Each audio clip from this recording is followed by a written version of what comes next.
যারা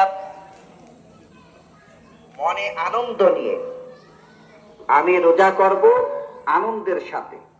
আমার গ্রামের অধিকাংশ লোকই আজকে এই ঈদের নামাজে শরীক হয়েছে। কতিপয় লোককে আনন্দের দিনে আমি আহ্বান জানাই। প্রিয় ভাইরা, আপনারা খাবার বিতরণের পরে হুজুরের জন্য কালেকশন করেন এবং উত্তরপাড়ার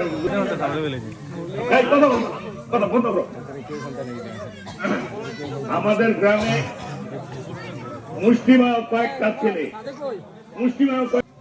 কাগজ দিছে মেম্বারের কাছে, বিশেষ করে শকতার দুই মামা কে এই ব্যাপারে দায়িত্ব